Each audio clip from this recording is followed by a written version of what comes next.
Hello everyone, I'm Sharanya Mahajan, an intern at NADA India, and welcome back to this special episode of our podcast where we dive into one of the most urgent and personal conversations young people need to have today, that is, mental health. Over the past few years, we've seen mental health become a bigger part of global discussions. There are more awareness campaigns, open conversations, and even policy efforts focused on emotional well being. But even now, stigma, silence, and lack of accessible support continue to hold so many of us back from reaching out or even acknowledging that we need help. That's why today's episode is so important. It's about breaking the silence, highlighting the power of recovery, and showcasing how young people like us are turning awareness into action in schools, colleges, communities, and digital spaces. Before we begin, let's look at where we really stand today. According to World Health Organization, 1 in 7 young people aged 10 to 19 experience a mental health condition. That's millions of adolescents worldwide navigating anxiety, depression, trauma, or behavioral disorders, often without support or understanding. In India, the numbers are equally alarming. Recent studies show that more than 50% of young people experience symptoms of mental distress like anxiety, loneliness, low mood, or chronic stress. But shockingly, around 70% of them never seek help, often due to shame, fear, or not knowing where to go.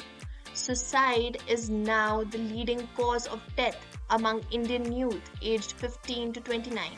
It's a heartbreaking reminder that emotional pain, when unspoken and unsupported, can have devastating consequences.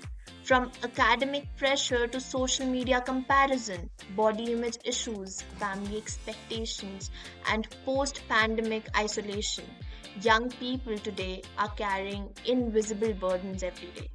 But here's the part that gives us hope. Across the country and the world, young people are stepping up. They're starting conversations, creating peer support circles, joining forums, organizing awareness campaigns, and most importantly, sharing their own stories. And that brings me to today's guest, someone who is not only deeply involved in this space professionally, but also brings empathy, passion, and lived understanding to the table. I'm so happy to welcome Srishti Darshan Sinha to the podcast.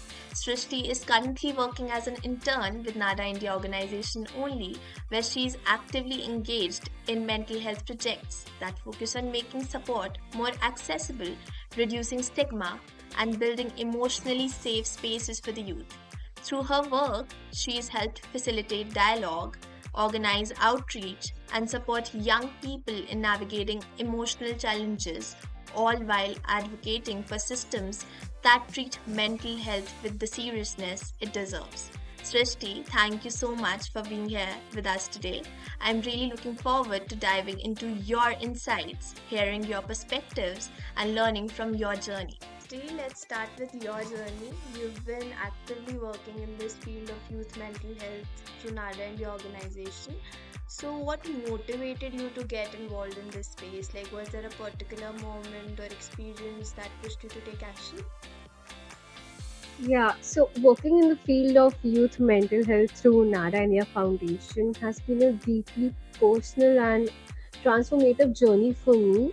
My motivation stems from both observation and experience. Like, I have seen many people around me, like friends, classmates, hostel mates, even myself at times, like we struggle silently with mental health issues due to the stigma, lack of awareness, and limited support system. So, what pushed me to take real action was a moment during a school event. It was a inter-school event. So, when a peer broke down in front of everyone after bottling up stress for months. So, that incident stayed with me, and it made me realize how urgently we need safe spaces, conversations, and proactive interventions for youth mental health well-being. And so, like, being a part of NADA India gave me the platform not to just speak up but also act by engaging in awareness campaigns, listening circles, and preventive mental health programs. So it's empowering to be a part of a movement that prioritizes empathy, education, and community-driven change for the betterment of youth mental health.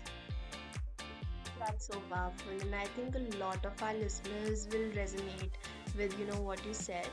And now that you're a part of NADA and the organization, can you tell us more about the kind of work you're doing there? Like, what are the initiatives you actually took? या so like नाडा India foundation के साथ जुड़कर मैंने काफ़ी mental health के field में ground level पर actively काम किया है. Like I was involve in awareness campaigns जिसमें हमने पोस्टर मेकिंग, इंटरैक्टिव सेशंस और थोड़े से डिजिटल चैलेंजेस एक्टिविटीज़ किए जो to start open conversations on mental health. And मैंने कई यंग लोगों से बात की, उनसे सुना, उनकी प्रॉब्लम समझी और उन्हें ये फील करवाया कि it's okay to not to be okay और हेल्प लेना वीकनेस नहीं होती है. कभी कभी इनफॉर्मल बातें, एक छोटी सी लिसनिंग सर्कल या just sitting and talking without judgment really made a big difference. तो हमारा इनिशिएटिव का जो मेन फोकस ये था कि हम एक सेफ स्पेस क्रिएट करें जहाँ यूथ अपने इमोशंस ओपनली एक्सप्रेस कर सके, लाइक चाहे वो स्ट्रेस हो, एंजाइटी हो या किसी और तरह का pressure. So it's been really fulfilling to be a part of something that actually empowers young people to take care of their mental well-being. And I feel that's a very powerful step, because मुझे लगता है आजकल की generation के साथ problem ही यही है कि वो अपने आप को एक्सप्रेस ही नहीं कर पाते हैं. मतलब they are scared to talk about it. So I guess ऐसा प्लेटफॉर्म और ऐसी एक स्पेस क्रिएट करना अपने आप में एक बहुत बड़ी अचीवमेंट है. Do you think that mental health struggles are rising so sharply among the youth of today? Honestly, I feel there are multiple reasons behind this rise. सबसे पहला तो है सोशल मीडिया का प्रेशर. आजकल का जो यूथ है हर टाइम ऑनलाइन रहता है और उनका कंपैरिजन एक परफेक्ट लाइफ से होता है जो लोग दिखाते हैं, चाहे वो लुक्स हो, सक्सेस हो या रिलेशनशिप्स. वो कंपैरिजन स्लोली कॉन्फिडेंस को अफेक्ट करता है और एंजाइटी क्रिएट करता है. दूसरा मेजर रीज़न है एकेडमिक और करियर प्रेशर. लाइक हर किसी पे एक्सपेक्टेशंस होती है कि टॉप करना है, परफेक्ट जॉब मिलनी चाहिए और फ्यूचर सिक्योर होना चाहिए. कभी कभी ये प्रेशर इतना ज़्यादा हो जाता है कि स्टूडेंट्स जो लाइक बर्नआउट या स्ट्रेस का शिकार हो जाते हैं. एक और चीज़ है लाइक इमोशनल डिस्कनेक्ट. एंड आजकल लोग बिजी है, राइट, और रियल कॉन्वर्सेशंस कम हो गई है. फैमिली या फ्रेंड से बात करने का वक्त या स्पेस नहीं मिलता है तो यूथ अकेला फील करता है. इवन समटाइम्स आई फील ऐसा है. मेरे मॉम डैड दोनों वर्किंग है, मुझे भी ऐसा लगता है कि कभी कभी मैं उनसे बात करना चाहती हूँ बट वो कॉन्वर्सेशन हो नहीं पाती है. सो प्लस फाइनेंशियल अनसर्टेनिटी और दुनिया के बदलते कंडीशंस जैसे क्लाइमेट चेंज वगैरह हो ही रहे हैं, प्लस वॉर्स, अनएम्प्लॉयमेंट, ये सब भी एक बैकग्राउंड एंजाइटी क्रिएट करते हैं जो यूथ को कंटिन्यूसली अफेक्ट करती रहती है. और हाँ, एक पॉजिटिव एंगल भी है. लाइक अवेयरनेस बढ़ रही है. पहले लोग मेंटल हेल्थ इश्यूज को छुपाते थे बट अब people are openly talking about it and diagnosis भी होने लगे हैं. तो शायद केसेस आई गेस बढ़ नहीं रहे हैं, बस पहचान बढ़ रही है. Yeah, you're right. And like we often talk about how important it is to speak up and seek help. But let's be real, it's not always easy, especially for young people. In your experience, like what are some of the biggest barriers stopping youth from accessing mental health support today? सो मेरे experience में सबसे बड़ा barrier would be stigma. लोगों को लगता है कि अगर उन्होंने बोला कि उन्हें एंजाइटी या डिप्रेशन हो रहा है तो लोग उन्हें जज करेंगे या वीक समझेंगे. स्पेशली हमारी जो सोसाइटी है मेंटल हेल्थ को अभी भी उतनी सीरियसली ली नहीं है. एंड जितना लाइक फिजिकल हेल्थ को हम सीरियस लेते हैं, मेंटल हेल्थ को भी do not take that much seriously. मैंने खुद भी नोटिस किया है, जब मैं अपने किसी क्लोज फ्रेंड को सजेस्ट किया था कि वो किसी काउंसलर से बात करे तो उसका पहला रिएक्शन था लाइक लोग क्या सोचेंगे या फिर मैं पागल थोड़ी हूँ. That mindset itself becomes a huge roadblock. दूसरी प्रॉब्लम है lack of awareness. Of course बहुत से यूथ को यही नहीं पता है कि उनके इमोशंस वैलिड है और हेल्प लेना एक नॉर्मल प्रोसेस है. लाइक कभी कभी तो उन्हें ये भी नहीं पता होता है कि हेल्प लेना पॉसिबल है. लाइक कि फ्री या अफोर्डेबल रिसोर्सेज अवेलेबल है। एंड इसमें आई गेस एक और प्रैक्टिकल बैरियर भी है, विच इज एक्सेसिबिलिटी। हर कॉलेजेस या स्कूल में मेंटल हेल्थ सपोर्ट सिस्टम नहीं होता है। I guess we are very blessed कि हमारे कॉलेज में ऐसा है, क्लब भी है जिसमें हम मेंटल हेल्थ या अपने इश्यूज के बारे में जाके बात कर सके। राइट, बट कुछ सिटीज में फिर भी ऑप्शंस मिल जाते हैं, बट जैसे स्मॉलर टाउन्स हो गया या जैसे गांव हो गया, वहां पे ये सपोर्ट ऑलमोस्ट नॉन एग्जिस्टेंट है। सो मेरे लिए पर्सनली सबसे आई ओपनिंग मोमेंट तब था जब एक अवेयरनेस सेशन के बाद एक स्टूडेंट लाइक क्वाइटली मेरे पास आके बोला, मैं पहली बार किसी से अपने मन की बात कह पाया। उस मोमेंट पे ना मुझे ये रियलाइज करवाया कि कभी कभी सिर्फ सुन लेना भी किसी के लिए पहला स्टेप होता है हीलिंग का। Like people actually want to be heard rather than कि हमें सामने वाले के इनपुट्स चाहिए हो। समटाइम्स लगता है कि बस कोई सुन ले हमें। सो या या। आई फील लाइक इट्स इस सोसाइटी में हमें ये सिखाया जाता है कि जो भी तुम फील कर रहे हो तुमको उसको बॉटल अप करने की जरूरत है। मतलब हम इतने एक्सप्रेसिव होते ही नहीं, हमारे लिए नॉर्मली नहीं है कि हम किसी के पास जाके अपने इमोशंस को इतनी इजीली एक्सप्रेस कर सकें।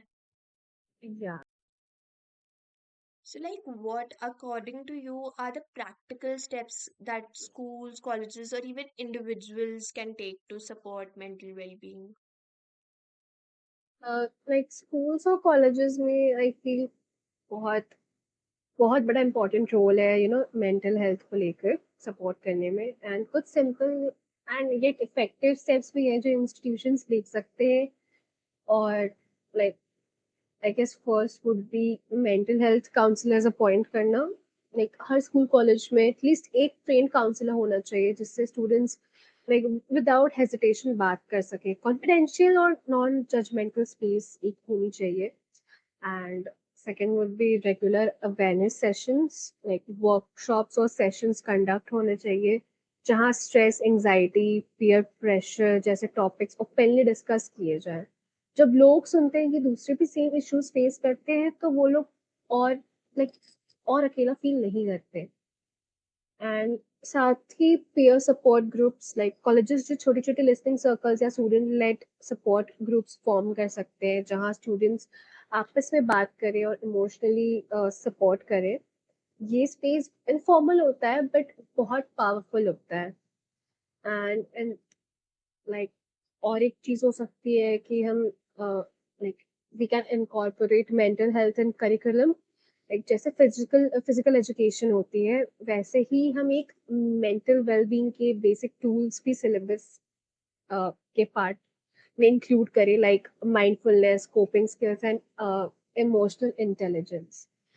एंड आई थिंक एक stress free exam environment create करना बहुत ज़रूरी है।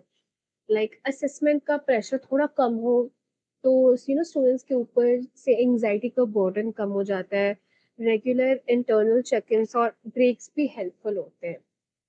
एंड आई रिमेम्बर हमारे कॉलेज में एक ओपन माइक सेशन रखा गया था मेंटल हेल्थ की थीम पर। तो पहली बार स्टूडेंट्स इतने फ्रीली अपने स्ट्रगल्स शेयर कर रहे थे। वो एक मोमेंट था जहाँ पे सबको लगा कि आई एम नॉट अलोन। ऐसे छोटे स्टेप्स का इम्पैक्ट बहुत बड़ा हो सकता है। And individually I feel almost same, like मुझे लगता है कि हमें ऐसे वर्कशॉप सेमिनार अटेंड करने चाहिए। एंड अगर हमें लगता है कि हम बहुत इंट्रोवर्ट हैं, हम किसी ग्रुप का पार्ट नहीं बन सकते या थोड़ी सी वो झिझक होती है, तो हम एक इंडिपेंडेंट जो काउंसलर्स या थेरेपिस्ट होते हैं उनसे कंसल्ट करें, उनसे जाके बातें करें, तो हमें थोड़ा और ज्यादा सेफ स्पेस मिल सके। आई फील लाइक बचपन से ही एक ऐसा बच्चे को इन्वायरमेंट देना चाहिए स्कूल्स में कि उसको ऐसा लगे कि it's okay not to be okay, like I can express myself if I do not feel right. That is like very important for schools and colleges to inculcate. Thank you, Srishti, for being a part of such an honest and good conversation. And now, before we close, I want to leave you all with something truly meaningful. It's easy to get lost in statistics and awareness campaigns, but sometimes what stays with us is like the real voice, a real journey, and a reminder that we are not alone in this. So here's a recovery story shared by someone who has lived through the struggle, learned to seek help, and is still navigating their healing one day at a time. So Srishti will tell us more about it now. So I took an interview of one of my closest friends, and the thing that surprised me was I asked her like, कि हम anonymous की इस interview को रख सकते हैं. But she said like, no, I want the world to know about me. I want कि और भी लोग मुझसे इंस्पायर होके अपने इमोशंस को और फ्रीली एक्सप्रेस कर सके. सो जब मैंने उनसे पूछा कि उन्हें कब फील हुआ like her mental health was getting affected. So like she told me during the COVID time बहुत उसने ऐसा face किया like she was appearing for competitive exams and she was becoming claustrophobic and nothing was working out for her. So she became very irritated and friends families में काफी ज्यादा ऐसे tension create होता था बिकॉज काफी arguments होते थे and all she wanted was to be heard, but वो होता नहीं था. Where I asked also कि if she did seek any professional help. So like उन्होंने बताया कि जैसे थेरेपी और एक फेज में मेडिकेशन और उनके रिकवरी जर्नी का एक इम्पॉर्टेंट पार्ट रहा. थेरेपी ने उन्हें एक सेफ और जजमेंट फ्री स्पेस दिया. लाइक उन्होंने अपने थेरेपिस्ट से बात की and like she wanted someone जो उसे जानता नहीं हो, जो उससे सुने, एक एक बायस ना हो एंड काफी एकदम ऑनेस्ट जजमेंट दे सके. एंड उन्होंने मेडिकेशंस और जो मेडिकेशंस थे उनके मूड स्टेबिलिटी में थोड़ा बहुत हेल्प किया. फिर मैंने पूछा कि उन्होंने कुछ ऐसा मेजर अपने लाइफस्टाइल में चेंज किया, तो उन्होंने बोला कि लाइक सोशल मीडिया से थोड़ा सा ब्रेक लिया which was actually very helpful. In fact मैंने भी ये चीज़ नोटिस की कि थोड़ा-थोड़ा ब्रेक्स थोड़ा सा ऐसे डिटॉक्सिटी ज़रूरत होती है. सो लाइक उसने और रूटीन लाइफ जीना स्टार्ट किया एंड इन छोटी-छोटी चीज़ों से जो इन छोटी-छोटी चेंजेस जो होती है उससे काफ़ी हेल्प मिल सकती है अपने आप को वापस बैलेंस पे लाने के लिए. So I guess let's hear in her voice. I think the first time I realized something was affecting my mental health was when it was the COVID era. After the COVID era, I think around 2021 end or something, or the starting of the year, when for 2 years we've been packed at home and nothing was working out. I was giving too many entrance exams, it became claustrophobic, a lot of thoughts, and I became very irritating, and I felt that I wasn't being heard and stuff like that. So during that time, I figured out that I really needed someone, a fresh set of eyes, a fresh set of ears, or something that you can call it, to listen to me, to judge me, to not be biased, who does not know things about me, and can come with an open point of view. Well, I did seek a professional help, and when I went to the therapist, I told him everything that's been going on in my personal life, in my academic life, in my relationship with friends, family, my boyfriend, everyone, and how each of them, how their little things are affecting, how I thought I wasn't sufficient enough. So yeah, during that point of time, I met a therapist. He listened to me. He guided me. He also gave me some medications, some tips, helped me calm down, helped me navigate my way through things. So yeah, that was the time when I took a professional help. I think the changes that I made in my lifestyle that supported my recovery was I started being very grateful for things. I started meditating. I started doing things in a certain timeline and in a routinely manner. Going out for walks, taking in fresh air was crucial. Not eating junk was again a part of it. Had a very clean plate. So yeah, that was there. Thank you, Shreya Mishra, for sharing such a personal and powerful journey with us. It takes strength to speak your truth, and it takes strength to listen with empathy. To our listeners, whether you're at the beginning of your healing, somewhere in the middle, or still trying to find the words, please remember you're not alone. Recovery is possible and support is real. You deserve to feel better. Take care of your mind and take care of your people. Thank you.